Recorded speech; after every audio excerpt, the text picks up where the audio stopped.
Home is supposed to be safe.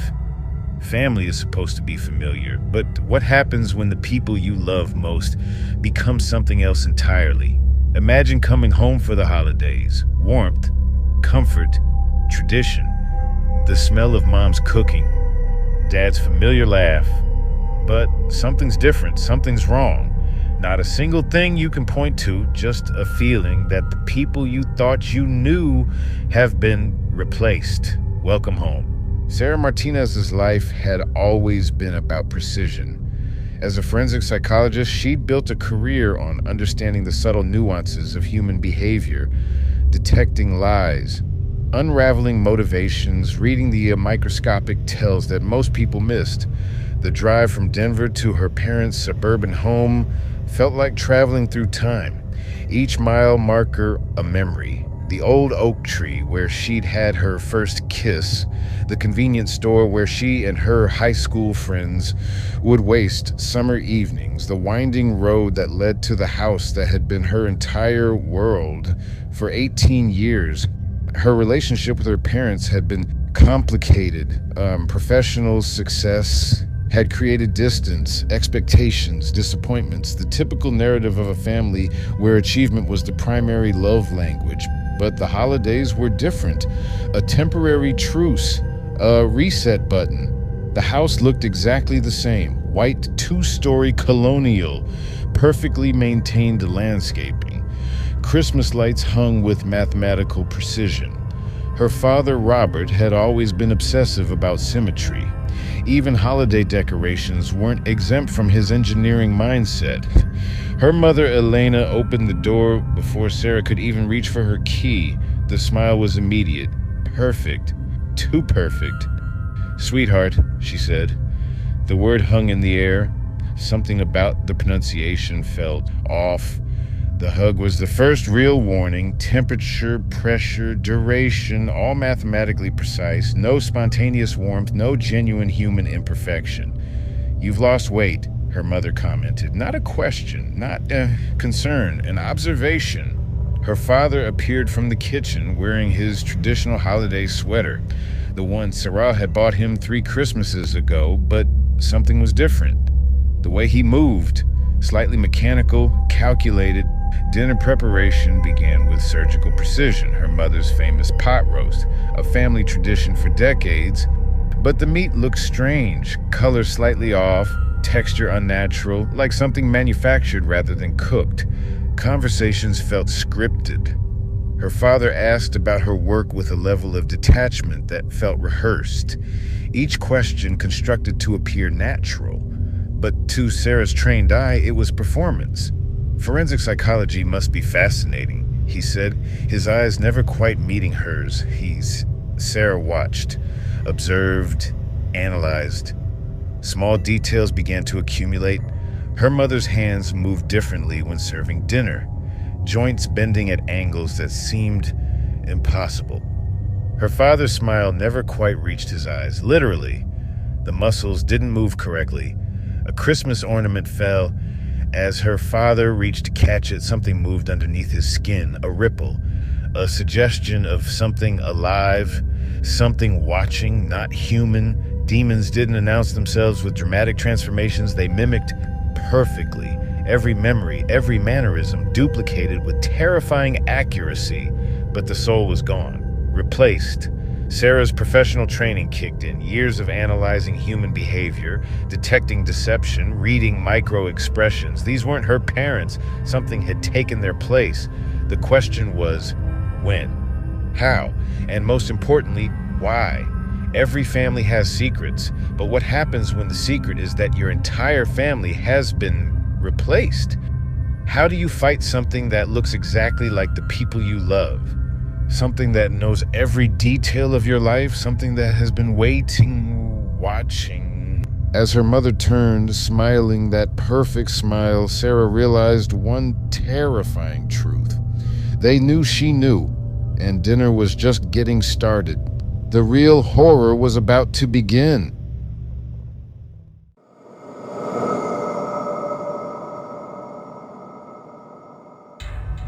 Some boundaries aren't meant to be crossed, some realities aren't meant to be questioned, and some views are better left unseen. Imagine looking out your own windows, a view you've seen 1,000 times, familiar streets, neighboring houses, your entire world mapped in comfortable certainty. But today, something is different, something is terribly, unimaginably wrong. Only darkness, only fog, black, absolute, consuming. Michael Peterson's house stood at the end of Maple Grove Street, a modest 2-story suburban home.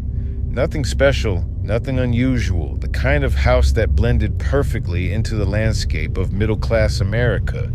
He lived here for 7 years, alone, a software engineer who worked remotely. Routine was his closest companion. The morning started like every other morning. Coffee brewing, laptop warming up, the soft hum of his home office computer. The first window he checked was the kitchen, looking out onto his perfectly maintained front yard. Carefully trimmed hedges, the old maple tree his grandfather had planted decades ago. But today, something was different. Black fog, not gray, not the typical morning mist, pure, absolute darkness. Pressed against the glass like a living entity, Michael blinked, rubbed his eyes, typical response to something that couldn't be real. The fog remained. He moved to the living room window, then the bedroom, each view identical, total darkness. No streetlights, no shadows, no definition, just an absolute black that seemed to breathe. The windows weren't foggy, they were clear. But whatever existed beyond them had changed completely.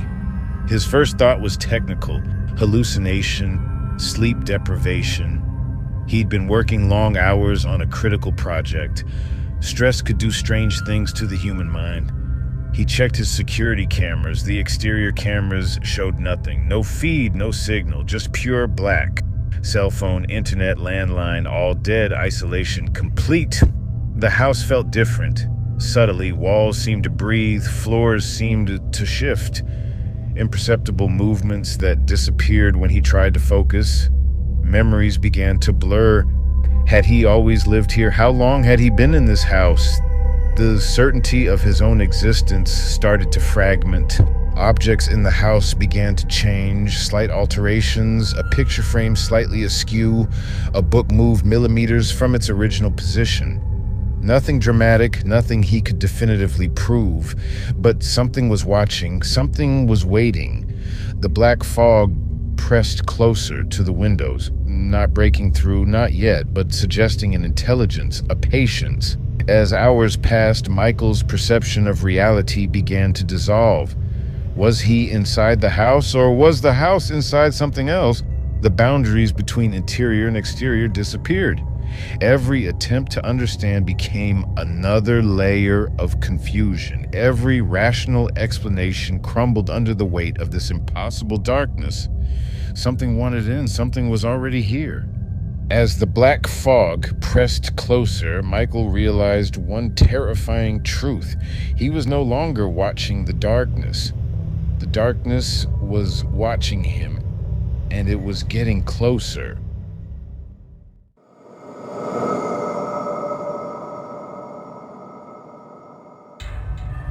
Some boundaries were never meant to be crossed.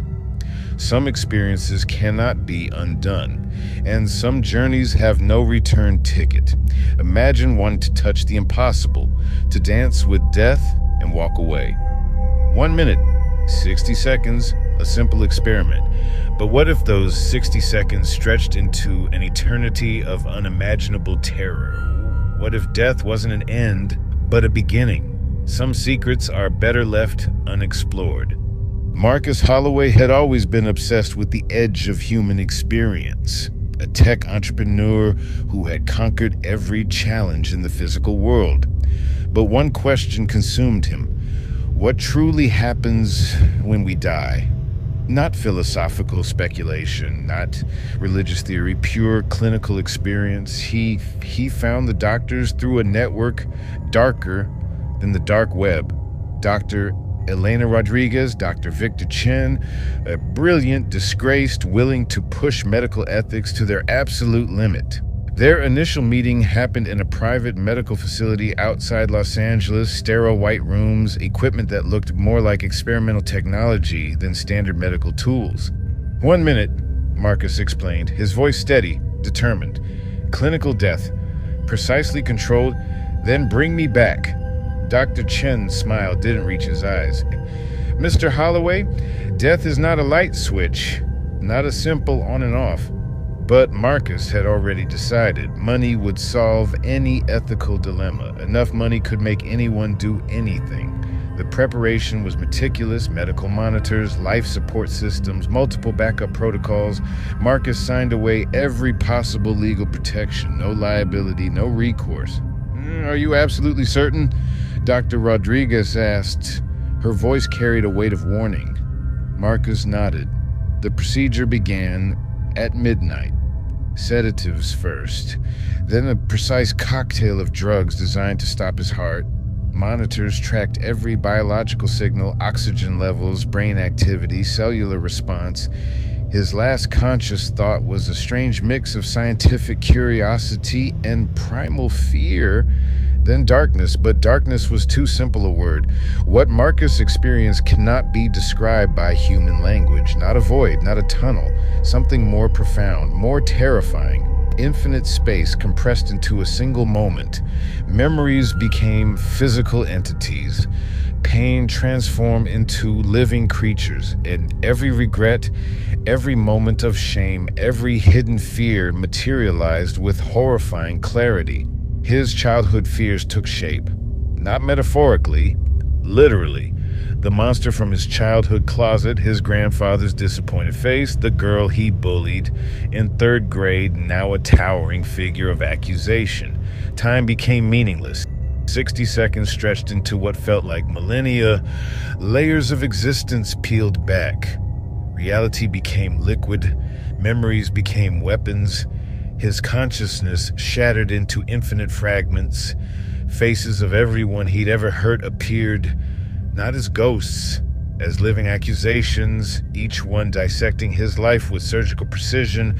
The entrepreneurs he'd crushed, the relationships he'd destroyed, the moments of casual cruelty he'd forgotten became his entire universe. Judgment wasn't external, it came from within. Pure, unfiltered self-awareness. No divine intervention, no spiritual guide, just pure, brutal confrontation with the essence of his existence. Dr. Chen watched the monitors. Brain activity unlike anything he'd ever seen. Patterns that defied medical understanding. Bring him back, Dr. Rodriguez muttered, her professional calm cracking. But Marcus was no longer just Marcus. Something had changed. Fundamentally, irrevocably. The line between life and death was no longer a boundary. It was a doorway, and something had followed Marcus back. When his eyes opened, Marcus wasn't alone, and he would never be the same again. Something had come back with him, something that was just beginning to wake up.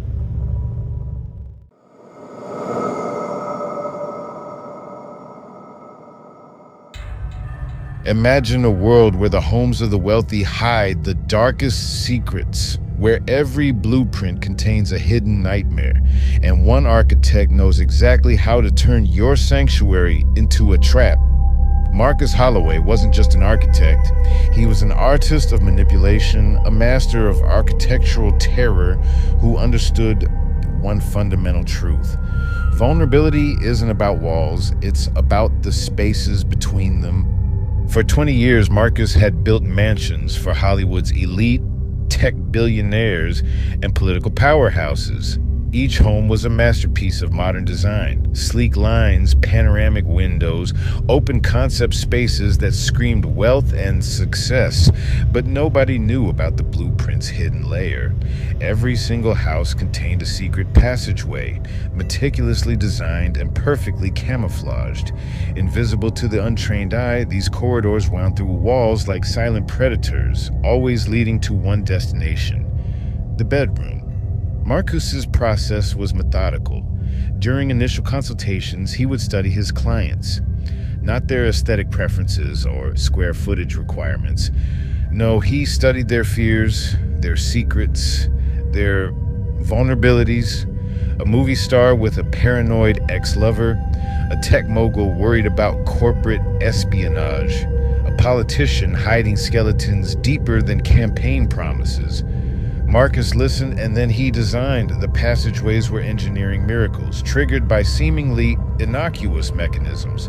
A specific bookshelf angle, a particular pressure point on a wall panel, a light switch positioned just slightly off-center. To an outsider, nothing seemed amiss, but Marcus knew. In the Malibu mansion of a famous actress, her passageway was triggered by rotating a specific sculpture exactly 37 degrees. For a Silicon Valley billionaire, it was a subtle indent in his custom mahogany desk that would silently reveal a corridor leading directly to his master suite. These weren't just architectural quirks. They were calculated invasion routes. Some passageways took months to traverse. Others could be navigated in minutes. Marcus engineered each with surgical precision, ensuring that whoever used them could move undetected, leaving no trace. Most clients believed they were purchasing security. Extra reinforced walls, advanced alarm systems, bulletproof glass. Little did they know their greatest vulnerability was built into the very foundations of their homes. Marcus never used these passageways himself. He was an architect, not an operator, but he sold access. To whom? That was the question that haunted the edges of his reputation.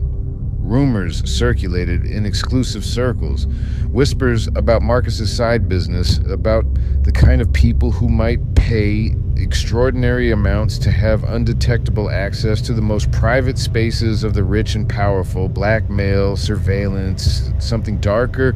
Nobody could prove anything.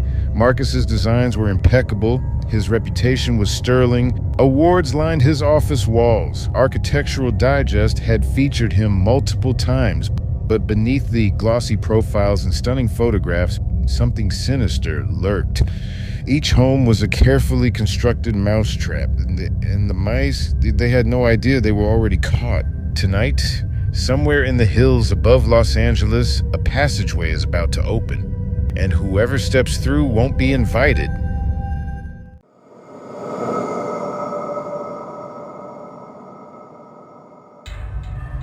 Some gardens grow more than flowers, some beauty hides the darkest secrets, and some love is a trap that blooms in silence.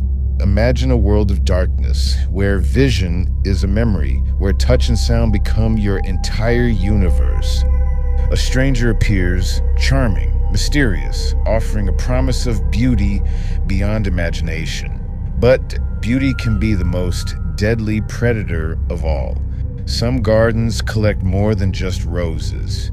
Elena Rodriguez had been blind since childhood, but blindness never meant darkness. Her world was a symphony of sounds, textures, and memories.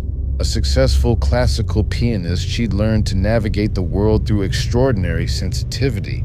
Her fingers could read emotions like most people read faces.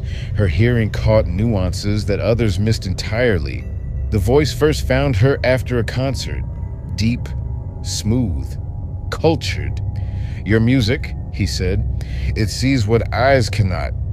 His name was Victor Blackwood, a name that seemed crafted for mystery. When he spoke, Elena felt something different.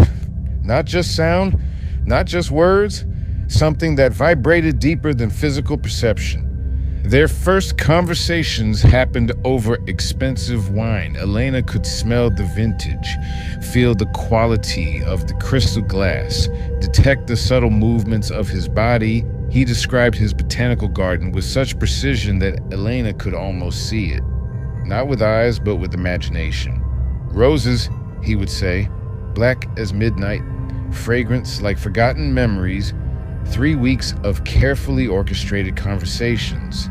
Gentle courtship, the kind of romance that builds slowly, deliberately. The invitation came on a crisp autumn evening. A private garden, Victor explained, where music and nature become one. Elena's friends warned her. Modern caution. safety protocols, but Elena had long ago decided that fear would not define her life. The garden was unlike anything she'd experienced. Silence, but not empty silence, alive silence. Roses everywhere, their fragrance overwhelming, sweet, almost suffocating. "Touch them," Victor encouraged. Her fingers traced petals, black, impossibly soft, but something felt different. Each rose seemed to pulse like a heartbeat, like something living. "My collection," he said, "rare, unique." Elena didn't see the warning signs, couldn't see them, but she could feel them. Each rose felt like a memory, a whisper, something trapped. Victor's hand guided her, gentle, precise. "Some gardens," he said, "collect more than just flowers." The first hint of danger came through sound. Barely perceptible, whispers trapped within the roses, feminine voices, software, desperate souls, trapped souls. Victor's botanical garden was more than a collection of plants. It was a prison. How do you escape a trap you cannot see? How do you fight an enemy that speaks with such beautiful precision? Something was waiting. Something was watching. As Victor's hand touched her shoulder, Elena realized one terrifying truth. She was about to become another black rose, another soul in his eternal collection, and no one would ever know